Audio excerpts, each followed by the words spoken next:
Dodge Magnum. Okay, they said a lightning bolt on this thing come on, the ABS light come on. Those lights that was right there. Guys, we have to, and they said a high idle at times. Now, what's under the hood? I don't know what's under the hood. It could be, what is this, a Magnum? '06 Magnum. This could go either way, 2.7, 3.5, or a Hemi. It could be either or, guys. Now, y'all know first thing first, we got to duplicate the problem. Of course, you likely have to be driving it to get the idle to idle high, and because it's like an air leak of some sort. Now I have my scan tool on my pod hooked up. Let me check, and I'm working mobile, guys. Let me check something right quick. Hey, 4 fault codes. It's a '07 Magnum. Okay, let's look on the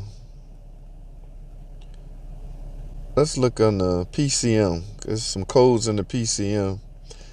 And let's look on the DTC. Oh, high airflow, guys. Okay, yes, that would cause that little lightning bolt light.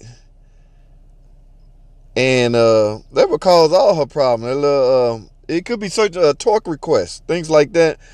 Let's go under the hood, guys, take a look at some things. All right, I see what I need to see as far as the computer go. All right, let's get it, man. I'm gonna leave it running.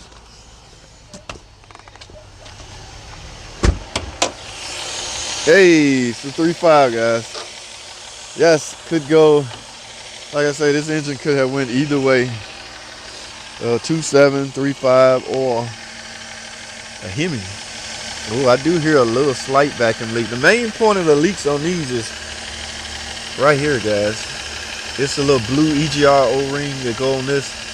Now, he had a tune-up recently. It's very highly likely that they didn't put this on right.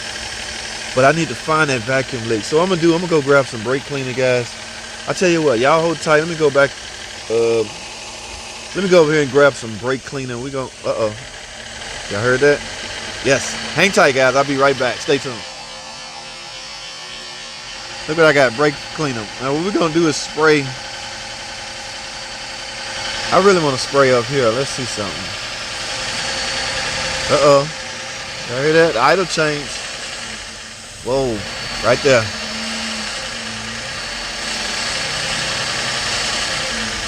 Okay, guys, I got a leak back here. I don't want it to get too hot if I'm gonna have to take that plenum off. So I'm gonna turn the car off, guys.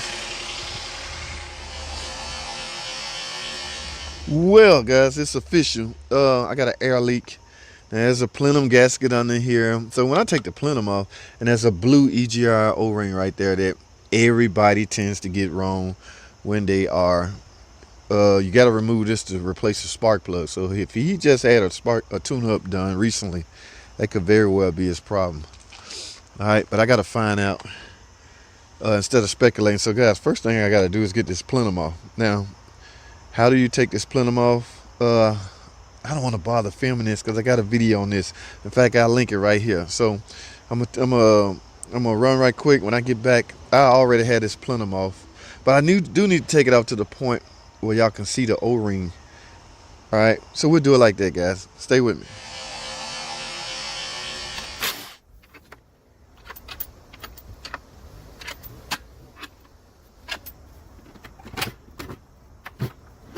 All right, guys, I got the plenum partially up. Here is the seal O-ring we chasing. Okay, first of all, feel down in there, make sure there's no obstacles in there. Now this little O-ring, guys, this one is, let's get this off. Just not sealing properly. Looks like it was on, but it looks like this wasn't pushed all the way up against there. So what I'm simply gonna do, guys, is simply get a new one. In fact, this one looks like it's gonna seal a whole lot better than that one. I'm gonna add a little lube around there, guys. It's all about finagling when you're installing this. You got to put it in just the right way. All right, also keep in mind that there is a gasket under this plenum. Look at that, it looks new. So that is nice, fresh and thick. So they used a new intake gasket, but used the same old blue seal which is letting air bypass. It's sucking air, leaking air, and will cause you problems. All right. So I'm gonna grab some lube and put on this, a little bit of lube, just a tad, not much. And we're gonna install this O-ring and install the rest of this plenum, guys. Stay tuned. Let's get it. All right, guys. I got my new EGR gasket right here. O-ring. Got a little white lube on it, so we're gonna get this put on this tube so we can prep for installation, guys. Like I say, it's all about finagling this plenum on the right way. Like, I don't want to push it all the way up, because when I install it, it will slide back anyway and should seat properly. Also, guys, stick your finger in there, make sure that tube is not restricted. Carbon buildup right there usually accumulate on the end of it. All right, now I'm gonna take some of the lube on my finger and put it in the hole, so that thing should slide on perfectly. All right, guys, now it's time to install it. Like I say, it's all about finagling. All right, guys, just starting it up. Whoa, the idle dropped fairly quickly.